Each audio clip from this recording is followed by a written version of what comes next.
Hey, it's Jayton, Head of Research and Product Development here at UMZU, back again talking about why you shouldn't do low intensity steady state cardio or endurance training. Let's get into this one.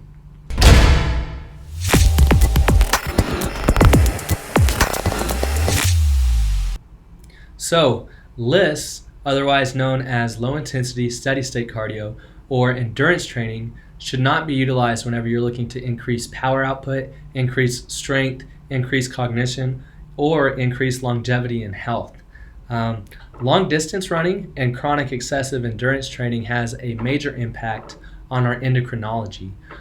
It's been shown in many studies that people who train for endurance events have higher levels of stress hormones, especially cortisol, adrenaline, and noradrenaline, and they remain high for chronic amounts of time even after the exercise is over. So endurance training is a surefire way to downregulate your metabolism. This is why so many runners are actually skinny fat. They actually don't have that much muscle, but then also they're not really that lean in a lot of cases. They got that little belly pooch, and they're kind of saggy in a lot of cases too.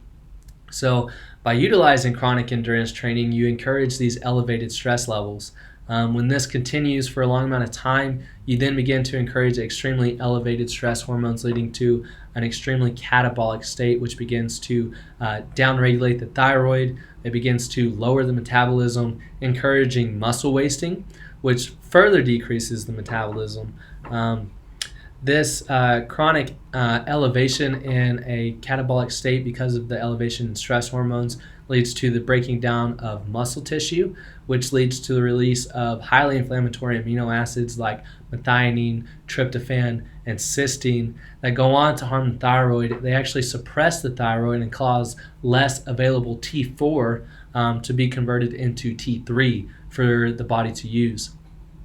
So people who do chronic endurance training are also shown to have lower amounts of protective hormones, especially testosterone. This can lead to hypogonadism in men, which is basically just low testosterone, possibly leading to infertility. Even at rest, testosterone levels were shown to consistently be lower than if men were not to partake in endurance training alone in many different studies. What's also interesting though is that if the intensity of the exercise is ramped up and the time frame is decreased, the opposite actually happens. So in the grand scheme of things, it is not going to be devastating for your hormonal profile to go on a jog or a run every once in a while, 2-3 times a week max, and I wouldn't go anywhere over 2 miles. In that case, just run it as fast as you can. And get what you want out of it, get that endorphin hit, if you will. But instead, you can do HIIT training or high intensity interval training. So this has been shown to increase protective hormone levels like growth hormone, testosterone, progesterone, things like that, whenever it's kept under a certain threshold. So things such as sprints, bounding or jumps, sledgehammer swings, and other short bouts of exercise at high efforts are the most effective at stimulating a positive adaptation response hormonally without being detrimental to the system, as long as they aren't taken to an extent that overstimulates the sympathetic nervous system, that fight or flight nervous system. So whenever you go over a certain threshold, it actually pushes you into that stress state, that catabolic state that we were talking about. So you want to make sure not to go over that threshold.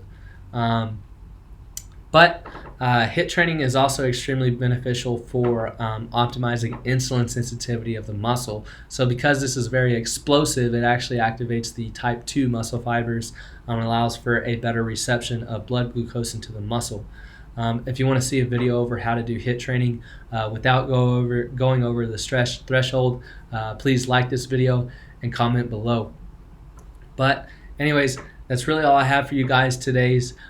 Please, if you learned something, if you like this video, please hit the like button. Please subscribe so you can see more videos like this. I also do a ton of supplement reviews, so if you're into that kind of thing, you can watch those.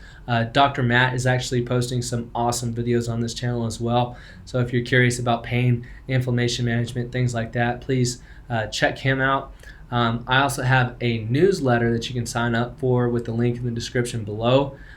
Basically, Monday through Friday, I send you a single ingredient. I send you what that ingredient is, how it works within the body, the possible benefits of it, the possible side effects of it, how to take it, my preferred source of that supplement, and then I toss in a little bit of research in there that you can check out if you're into that kind of thing.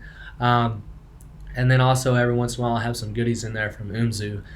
So if you're interested in that, check out the link in the description below, and I'll talk to you next time. Thanks for tuning in.